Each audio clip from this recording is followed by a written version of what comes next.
সুযোগ সুবিধা নিয়ে কিংবা ক্যান্টনমেন্টে কিংবা অমুক জায়গা থেকে কিংবা এসি রুমে বসে হঠাৎ করে ঘোষণা দিয়ে দিলাম 2 দিনে একটা রাজনৈতিক দল বানিয়ে ফেললাম, এরকমটা কিন্তু নয়। গণ অধিকার পরিষদ শত বাধা বিপত্তি, হামলা মামলা, জেল জরিমানা সহ্য করে আজকে এ পর্যন্ত আমরা নিয়ে আসছি এই দলটিকে।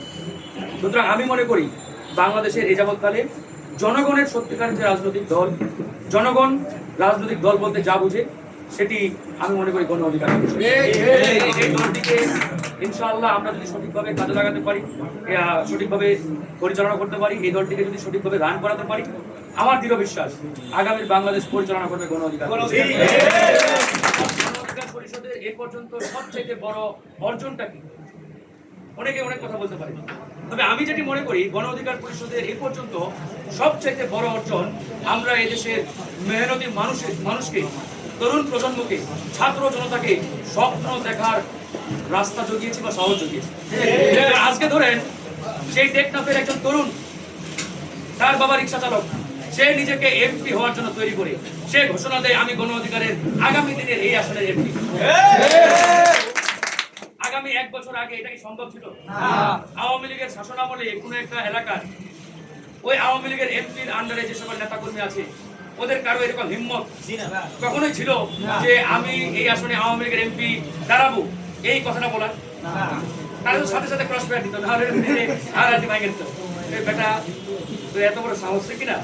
তা আজকে দেখেন একজন কৃষকের সন্তান, রিক্সা চালকের সন্তান, দিনমজুরের সন্তান, সে কিন্তু নিজেকে এমপি হওয়ার জন্য তৈরি করে ঘোষণা দিচ্ছে। এই যে তার সাহস, মনোবল, এই যে মনোবলটা তৈরি করেছে এটা গণ অধিকার পরিষদ তৈরি করেছে।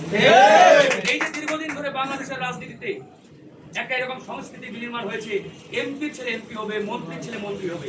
এই জায়গায় আমরা বলেছি এমপিত্ব মন্ত্রিত্ব কারা বাপ দাদার পৈতৃক সম্পত্তি নয়। তোমার বাবা এমপি ছিল, তুমি সন্তান এমপি হবা। তোমার বাবা মন্ত্রী ছিল, তার মানে তুমি মন্ত্রী চেয়ারে বসবা।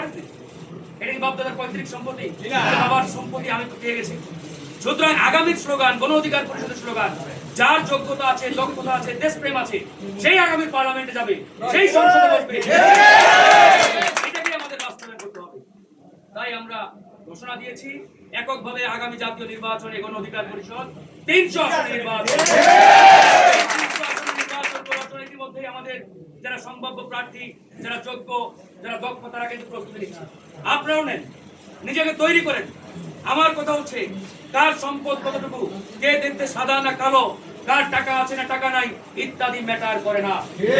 বাংলাদেশের রাজনীতিতে এই ধারণা এদেশের তরুণরা ভেঙে দিয়েছে। এই যে আপনারা যারা উপস্থিত, 5ই আগস্টের আগে কিংবা এই জুলাই বিপ্লবের আগে বাংলাদেশের 99% মানুষের হৃদয়ে একটা ধ্যান ধারণা জন্ম নিয়েছিল, তৈরি হয়েছিল যে শেখ হাসিনা যতদিন বেঁচে থাকবে এরে সরানো যাবে না।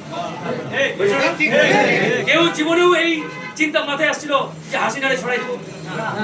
সবাই এরকম একটা মানসিক চিন্তা যে হাসিনা অন্তত যতদিন বাইচা আছে ক্ষমতায় থাকবে, ঠিক কিনা? আর বড় যে দলগুলো আছে এরা তো আরো আগেই চিন্তা করছে যে হাসিনা বাইচা থাকতে এসব আর চিন্তা করে লাভ নাই,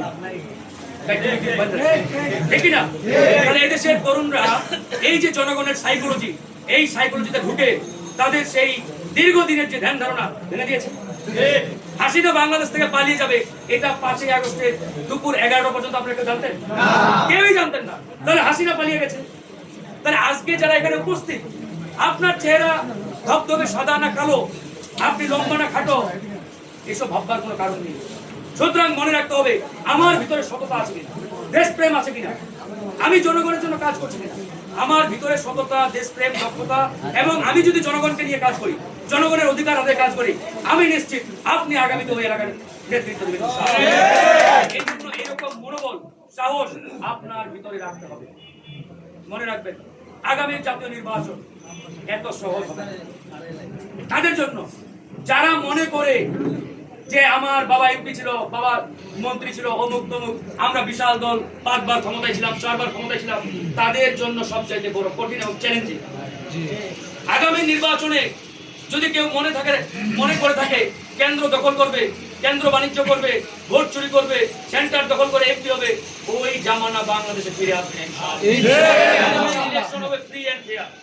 আর্মি, সেনাবাহিনী বলেন, আর ওই পুলিশ বাহিনী বলেন, আইন শৃঙ্খলা বাহিনী বলেন, তারা সর্বোচ্চ লেভেলের শৃঙ্খলার দায়িত্বে থাকবেন একটি অবাধ সুষ্ঠু ফ্রি এন্ড ফেয়ার ইলেকশন জনগণকে উপহার দেওয়া হবে। যদি মনে করে থাকে কেন্দ্রে যাব, ভোট চুরি করবো, শেখ কামালের মতো বক্স উঠায় ঢাকায় নিয়ে আসবো হেলিকপ্টারে বোঝা, ওদের পিঠের চামড়া ঠিক থাকবে না।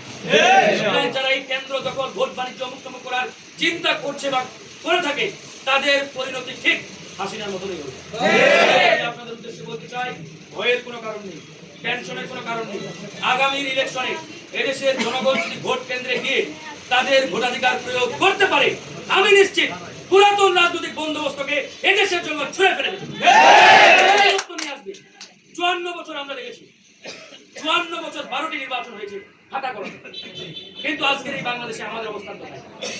বাংলাদেশ আজকে কোথায় প্রশ্ন করলে আমাদের অবস্থান নাই, মানে বিশ্ব দরবারের কথা বলছে। এই যে 54 বছরে 12টি নির্বাচন হলো, 12 বার জনগণ খাতা কলমে ভোট দিয়েছে বা দেয় নাই, জীবন্ত মৃত অনেকেই ভোট দিয়েছে, কিন্তু বাস্তবে করতে বাংলাদেশের কোনো অর্জন নাই। এই জন্য আগামী জাতীয় নির্বাচন যাতে ফলপ্রসূ হয়, জনগণের হয়, এটা নিশ্চিত করার দায়িত্ব আমার আপনার এদেশের তরুণদের, এদেশের জনগণের। সেটা আমরা ইনশাআল্লাহ নিশ্চিত করব। এই জন্য আমাদেরকে তৈরি হতে হবে।